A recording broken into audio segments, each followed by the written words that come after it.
बच्चों में Vicky CM and Vicky coaching Khatauli में आपका स्वागत करता हूं। मैं आज आपको प्रस्तावना या उद्देशिका, एक ही बात है, प्रस्तावना को ही उद्देशिका कहते हैं। मैं आपको आज प्रस्तावना और दूसरा नाम इसका उद्देशिका पढ़ाऊंगा।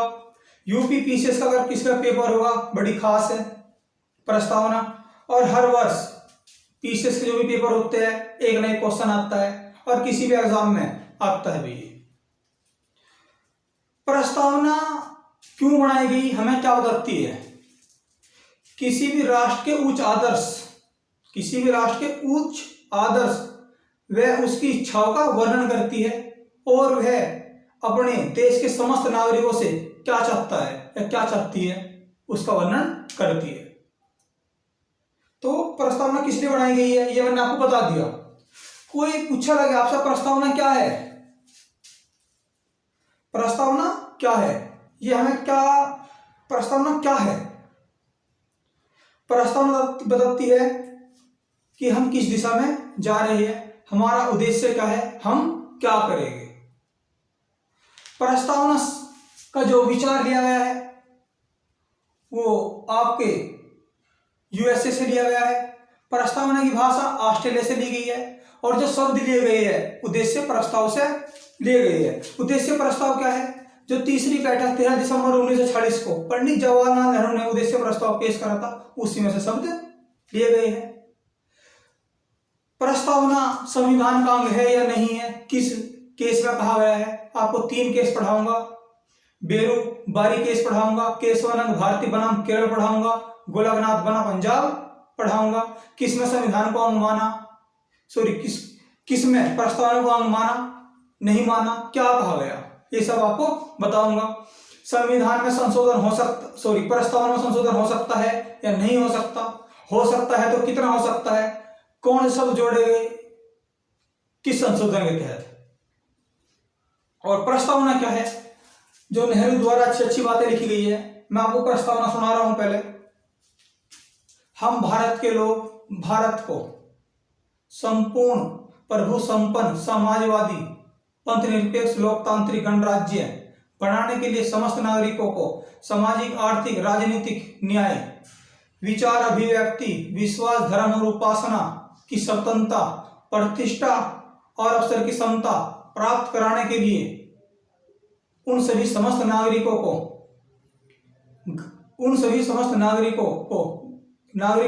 को गरिमा व राष्ट्रीय एकता अखंडता को सुनिश्चित बनाने वाली बंधुता को बढ़ाने के लिए एक दृढ़ संकल्प होकर आज अपनी संविधान सभा में दिनांक 26 नवंबर 1946 को संविधान को राष्ट्र समर्पित व अधिनियमित और असमर्पित करते हैं।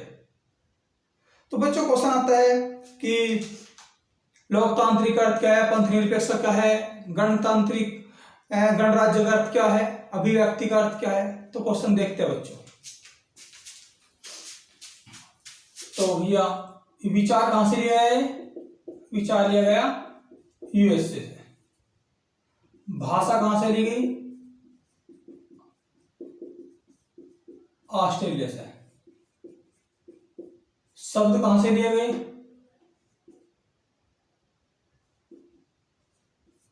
उद्देश्य प्रस्ताव से। संस्थापक कौन है इसके? पंडित जवाहरलाल नेहरू जी है।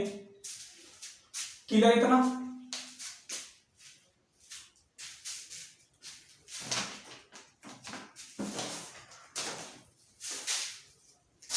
अब मैं पहले पूरी प्रस्तावना लिखूंगा,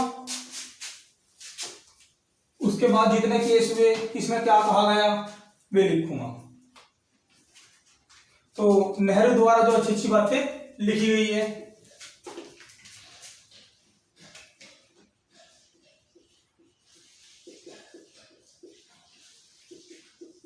हम भारत के लोग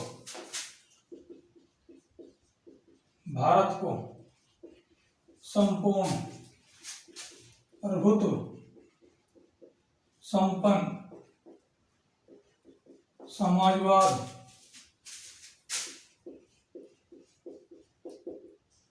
पंथनिरपेक्ष लोकतांत्रिक गणराज्य बनाने के लिए समस्त नागरिकों को सामाजिक, आर्थिक और राजनीतिक न्याय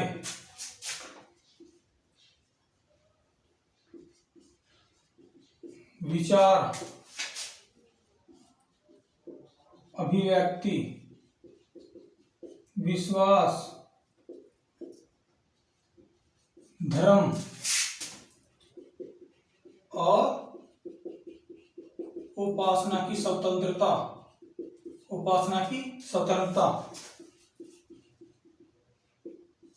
प्रतिष्ठा व अवसर की समता,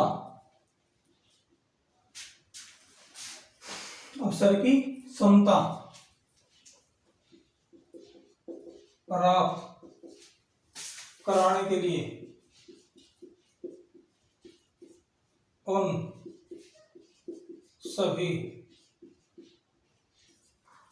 नागरिकों की गरिमा और राष्ट्र की अखंडता, राष्ट्र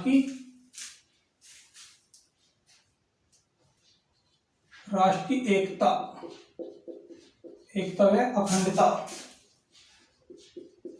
व अखंडता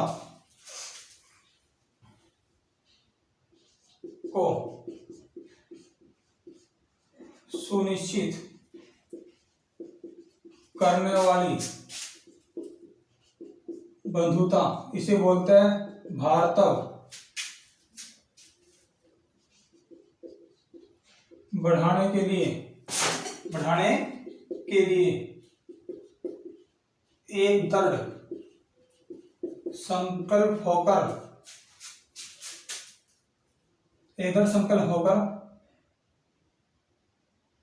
हम अपनी संविधान सभा में आज दिनांक 26 नवंबर 1946 को राष्ट्र द्वारा इस संविधान को अंगीकृत अधिनियमता आत्मसमर्पित करते हैं। तो बच्चों, इतनी प्रस्तावना है। हम भारत के लोग भारत को संपूर्ण प्रभुत्व संपन्न समाजवाद, पंथनिरपेक्ष लोकतांत्रिक गणराज्य बनाने के लिए समस्त नागरिकों को सामाजिक, आर्थिक, राजनीतिक न्याय, विचार, अभिव्यक्ति, विश्वास, धर्म और उपासना की स्वतंत्रता, प्रतिष्ठा व अवसर की समता प्राप्त कराने के लिए उन सभी नागरिकों की गरिमा और राष्ट्र की एकता व अखंडता को सुनिश्चित करने वाली बंधुता, यानी कि कह सकते हो भारतव, बढ़ाने के लिए एक दृढ़ संकल्प होकर हम अपनी संविधान सभा में आज दिनांक 26 नवंबर 1946 को राष्ट्र द्वारा इस संविधान को अंगीकृत अधिनियमता आत्मसमर्पित करते हैं। और हिंदी में बोलते हैं इसको नीति मार्ग शीर्ष विक्रमी है, सप्तमी विक्रमी संवत 2000, इस तरीके से बोलते हैं। नीति मार्ग शीर्ष शुल्क सप्तमी संवत। चलो हिंदी में लिख दो, मैं इसे हिंदी में लिख रहा हूं मैं। नीति मार्ग शीर्ष शुल्क सप्तमी संवत 2006 विक्रमी, हिंदी लिख दिया नवी। तो क्वेश्चन यहां से किस प्रकार बनता है आपको ये बात पता होना चाहिए। देखो कैसे है, एक तो ये चीज है ना, क्रम में पूछ लेगा, क्रम लगाओ। अभी जो इसका क्वेश्चन पेपर हुआ था 2019 में पेपर था, तो क्वेश्चन आया क्रम लगाने को। 2019 में नहीं था, वो कोई और पेपर था, ध्यान नहीं है। तो क्रम लगाना कैसा है, ये आपको करना चाहिए प्रभुत्व संपन्न। इसके बाद क्या है, समाजवाद। फिर क्या है, पंथ निरपेक्ष, लोकतांत्रिक और गणराज्य। एक तो ये आपका एक वर्ड, 2 3 4 पंचों क्रम में होना चाहिए। और कभी कभी क्या आता है कि इसकी जगह सर्व सत्ताधारी, इसलिए याद आएगा सर्वसत्ताधारी, समाजवाद, पंथ निरपेक्ष, लोकतांत्रिक, गणराज्य। और इसकी जगह यहाँ धर्म निरपेक्ष भी आ जाता है, क्योंकि पंथ निरपेक्ष या धर्म निरपेक्ष एक ही बात है।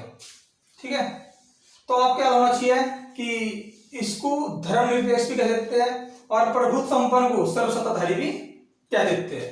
तो आप कहते हो क्रम याद होना चाहिए। क्लियर, बहुत इंपॉर्टेंट है भाई, कई बार क्रम लगाने को आया है। किसका अर्थ क्या है समझाता हूं, मैं से मिटो नहीं रहा हूं क्योंकि आपको समझ में तभी आओगे। देखो जी, हम भारत के लोग, इसका अर्थ क्या है, हम भारत के लोग। पहली बात तो ये जो लिया गया है हम भारत के लोग, यूएनओ के चार्टर एक्ट से लिया गया है। ये जो शब्द लिया गया है हम भारत के लोग, यूएनओ के चार्टर एक्ट से लिया गया है। इसका अर्थ क्या है कि संविधान भारतीयों द्वारा बनाया गया है और अपनाया गया है तथा स्वयं पर लागू करा गया है। संविधान भारतीय द्वारा बनाया गया है तथा अपनाया गया है और स्वयं पर लागू करा गया है। इसका मतलब ये है। ठीक है, लेकिन क्वेश्चन आता है, ऐसा आता है सिंपल, हम भारत के लोग, जो लिखा है वो कहाँ लिखा है, प्रस्तावना में लिखा है। कहां से लिया गया है, यूएनओ के चार्टर एक्ट से। कोई ज्यादा डीपली पूछेगा तो इसका मतलब ये होता है। बात करेंगे हम, एक तो बॉडी की बात कर रहे हैं, फिर बात करेंगे प्रभुत्व संपन्न। इसका क्या होता है, सर्वसत्ताधारी बोलते हैं इसको। जैसे मैं कोई फैसला लेने जा रहा हूं कि भाई मुझे ये चीज खरीदनी है, मैं कहीं बाहर खड़ा हूं, मुझे ये चीज खरीदनी है, तो कोई मेरे से पूछने लगेगा कि तू खरीद तो रहा, पहले अपने घर पूछिए, कभी तेरे से ऊपर भी कोई और हो। तो प्रभु संपन्न होता है सर्वसत्ताधारी, यानी कि भारत अपने बाह्य और आंतरिक जो फैसले खुद लेने में सक्षम है, मतलब खुद सर्वसत्ताधारी है। इसे किसी फैसला लेने के लिए किसी की जरूरत नहीं है, या कोई दूसरा देश इस पर दबाव डालेगा कि फैसला ले या नहीं ले, क्योंकि यह किसी भी मंडल में जुड़ा हुआ है तो खुद जुड़ा हुआ है अपनी स्वेच्छा से। जैसे राष्ट्रमंडल कॉमनवेल्थ गेम में जुड़ा हुआ है, तो इसमें कोई ब्रिटेन दबाव नहीं बनाने का, अपनी मर्जी है, जुड़ रहा तो जुड़ रहा, नहीं जुड़ रहा तो नहीं जुड़ रहा। तो इसका मतलब होता है कि भारत अपने फैसले स्वयं लेने में सक्षम है। एग्जाम्पल जैसे संधि होगी, संधि समझौते, बाह्य नीति, बाह्य नीति होगी, आंतरिक नीति, आंतरिक नीति, व्यापार नीति, व्यापार नीति। यानी कि देखो, संधि समझौता खुद कर सकता है, बाह्य समझौते कर सकता है, आंतरिक समझौते खुद कर सकता है, व्यापार नीति खुद बना सकता है। इतनी बात समझ में आ गई होगी। भारत अपने फैसले स्वयं लेने में सक्षम है। बात क्लियर। बात करें समाजवाद।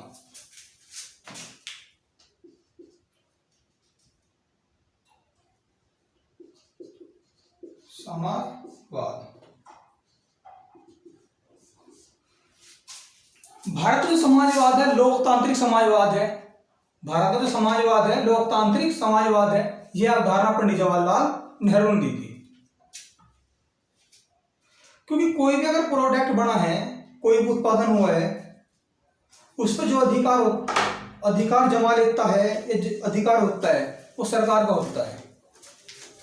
यानी कि कोई भी वस्तु बनाई,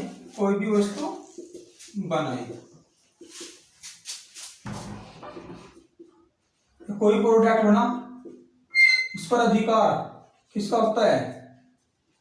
केंद्र का। लेकिन अगर ये कम हो, अगर कोई प्रोडक्ट तैयार करा उस पर केंद्र का अधिकार कम हो तो इसे बोलते हैं लोकतांत्रिक समाजवाद। और नियंत्रण, केंद्र सरकार का नियंत्रण ज्यादा हो, इसे बोलते हैं साम्यवादी समाजवाद।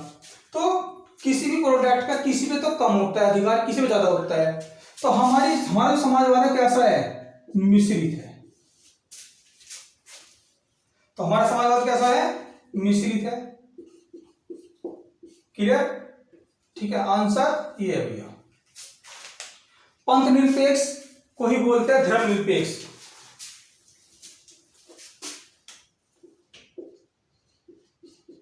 पंथ निरपेक्ष ना हो ऑप्शन में तो धर्म निरपेक्ष।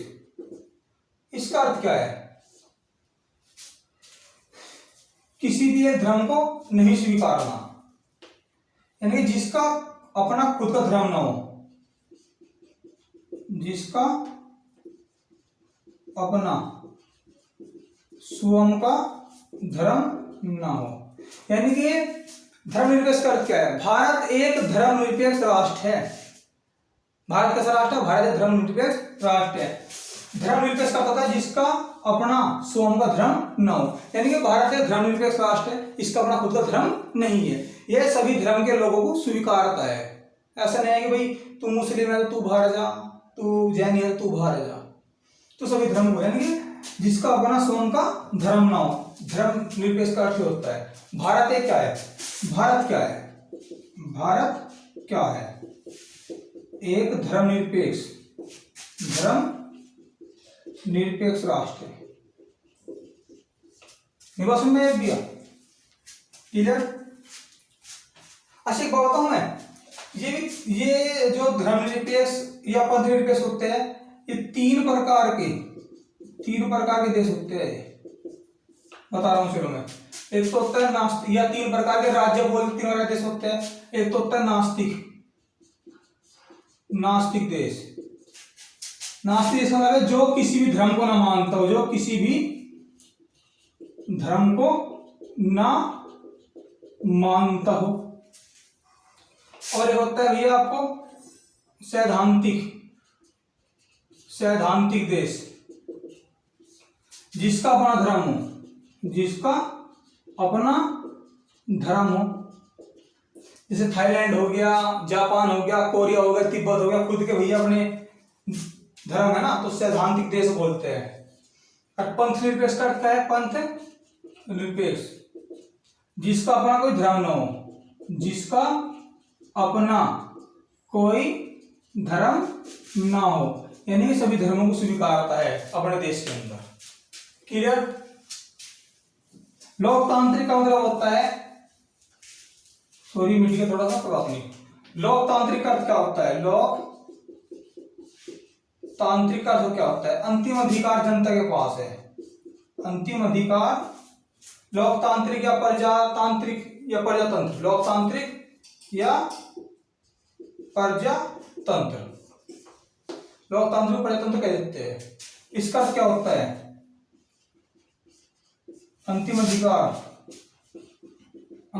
किसके पास है? जनता के पास है। अंतिम अधिकार जनता के पास इसका मतलब होता है क्योंकि जनता जिसको चाहोगी उसको नेता बनाओगे, जिसको नहीं चाहोगे उसको नहीं बनाने की। और विश्व की पहली जो लोकतांत्रिक सरकार बनी थी, लोकतांत्रिक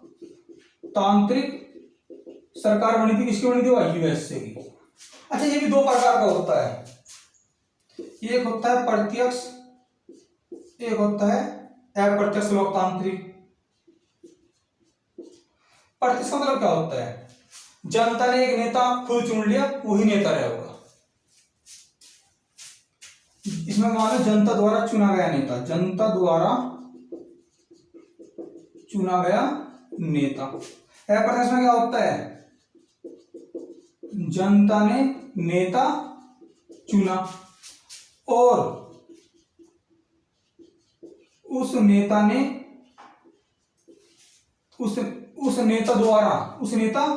द्वारा दूसरा नेता चुना गया। जैसे भाई भारत में ये अप्रत्यक्ष जो लोकतांत्रिक है, ये भारत में है। कैसे? हम वोट डाल लेंगे, यहाँ के विधायक चुनेंगे, विधायक द्वारा कोई चुना जाएगा। तो प्रत्यक्ष का मतलब होता है जनता द्वारा चुना गया नेता। लेकिन अप्रत्यक्ष लोकतांत्रिक का मतलब होता है कि जनता ने नेता चुना और उन नेताओं से, जैसे भैया यहाँ लोकसभा की 80 सीट है, फिर आगे क्या बनता है? प्रधानमंत्री बनता है। तो हमने नेता चुना अपना, उन्होंने चुना अपना, इस प्रकार भैया। गणराज्य का मतलब क्या है? भारत एक गणतंत्रात्मक देश है। गणराज्य का अर्थ क्या है? बहुत क्वेश्चन आते हैं। गण राज्य का अर्थ क्या है? यानी कि भारत में वंशानुगत शासन नहीं है, यानी कि कह सकता हूं वंशानुगत शासन ना होना, वंशानुगत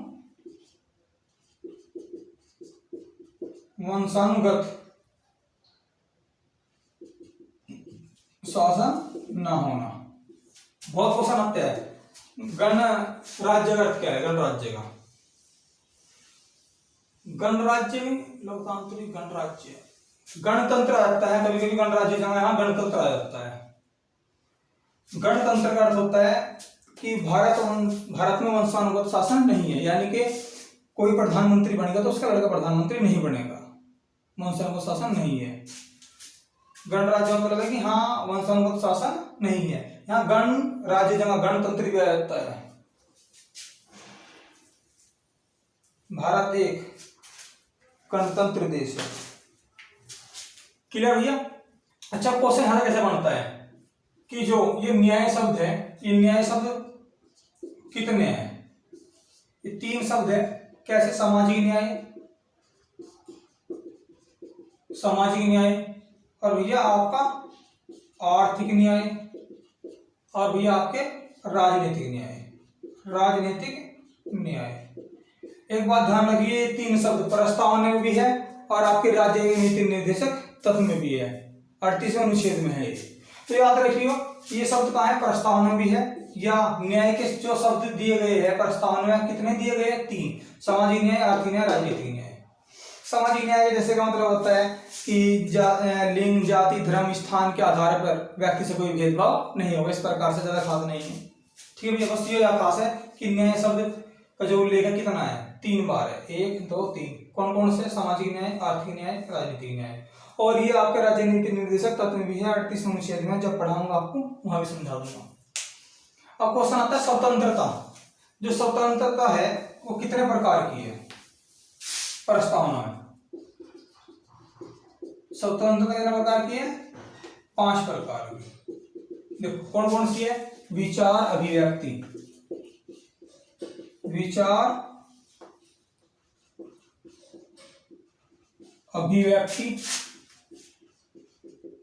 विश्वास, धर्म, उपासना।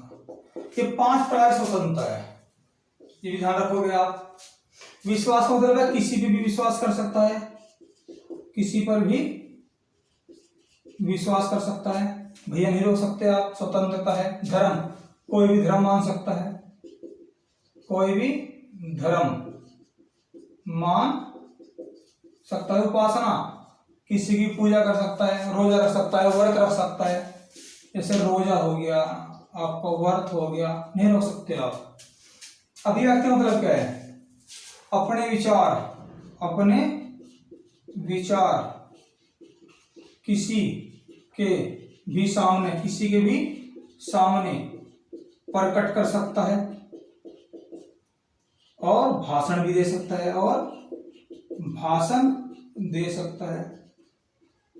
और विचार हो तो विचार या कोई विचार कर सकता है, नहीं रोक सकते। क्लियर इतना? अच्छा, क्वेश्चन पूछा गया समता क्या प्रकार की है भैया? आपके प्रस्तावना में समता, दो प्रकार के देखो, प्रतिष्ठा व अवसर की समता। तो समता के वर्ड कौन से है आपके? दो है, प्रतिष्ठा व अवसर। क्लियर? तो समता तो है भैया, प्रतिष्ठा व अवसर। क्लियर? और जैसे उन सभी के लिए, सभी नागरिकों की गरिमा और राष्ट्र की एकता, अखंडता। जैसे गरिमा है, गरिमा, गरिमा का अर्थ क्या होता है? तो के.एम. मुंशी ने परिभाषा दी थी कि जब तक व्यक्ति का दोष सिद्ध ना हो वो व्यक्ति दोषी नहीं है। गरिमा का अर्थ होता है जब तक व्यक्ति दोषी सिद्ध ना हो, जब तक व्यक्ति दोषी सिद्ध ना हो तब तक वह दोषी नहीं है। क्लियर भैया? और गर्मी परिभाषा दी थी कि हम मुंशी ने दी थी। इसका मतलब ये होता है, एकता मतलब होता है सबको एक रहना है। अखंडता मतलब है, अखंडता मतलब क्या होता है? अखंडता, अखंडता मतलब है कोई भी राज्य भारत से अलग नहीं रह सकता, अलग नहीं रह सकता, ये है। और याद रखिए बंधुत्ता, इसे बोलते हैं भारतव। इसका होता है भाईचारा, भाईचारा बढ़ाना, भाईचारा। ये क्वेश्चन कई बार आया भैया। क्लियर? इतना भैया क्लियर हो गया। अच्छा, बात करें कि 3 वर्ड, अच्छा इसमें संशोधन हो सकता है, नहीं हो सकता, हो सकता है तो कितना हो सकता है, कितनी बार हुआ है?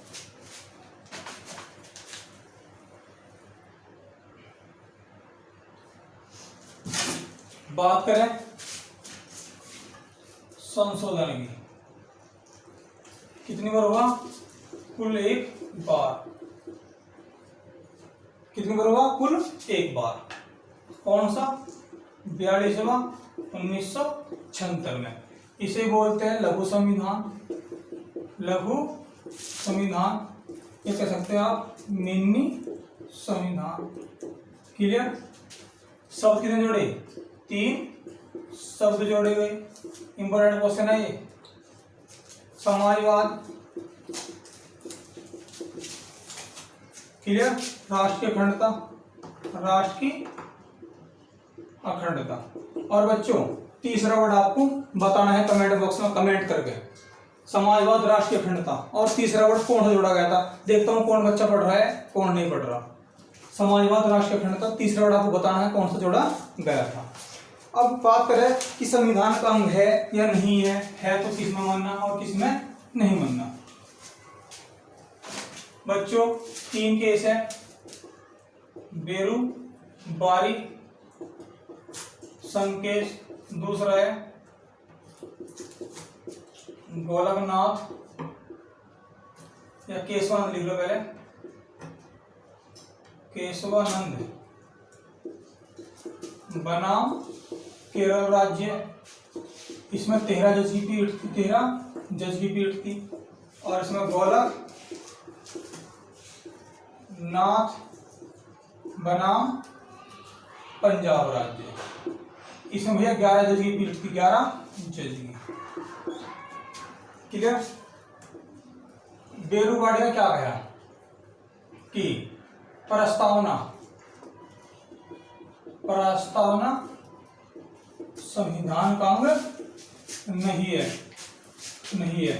अतः संविधान में संशोधन, संविधान में संशोधन नहीं हो सकता, नहीं हो सकता। इंपॉर्टेंट क्वेश्चन है। प्रस्तावना में बेरूवाड़ी संकेत में कहते हैं प्रस्तावना संविधान का अंग नहीं है, अब संविधान में संशोधन नहीं हो सकता। और कह गया कि प्रस्तावना किस लिए बनाई गई है कि जब भी संविधान की संगीत भाषा मौन हो तो प्रस्तावना, जब भी संविधान की भाषा संगीत मौन हो तो प्रस्तावना को आधार मानकर फैसला दे सकते हैं। अर्थात संविधान के निर्माताओं के विचार जानने के लिए है। क्या बताया भैया? चलो लिख देता हूं यहां, संविधान की भाषा संघित या मौन हो तब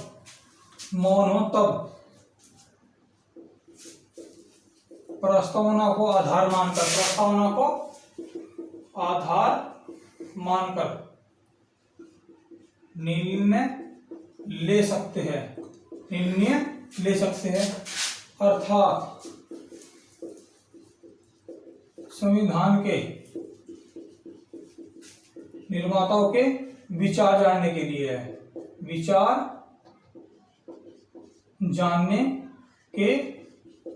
है, संविधान की भाषा संगीत या मौन, यानी कि जब भी भाषा समझी ना जा रही हो या समझ ना आ रही हो, संविधान की भाषा संगीत या मौन हो, तब प्रस्तावना को आधार मानकर निर्णय ले सकते हैं अर्थात संविधान के निर्माता को विचार जानने के लिए प्रस्तावना है। और केशवानंद बनाम केरल राज्य में जो भैया पीठ थी, कितने जज की थी वो? 13 जज की पीठ थी। ध्यान रखो, बस एक क्वेश्चन ऐसे याद रखो। इसमें क्या करा कि प्रस्तावना संविधान का अंग है,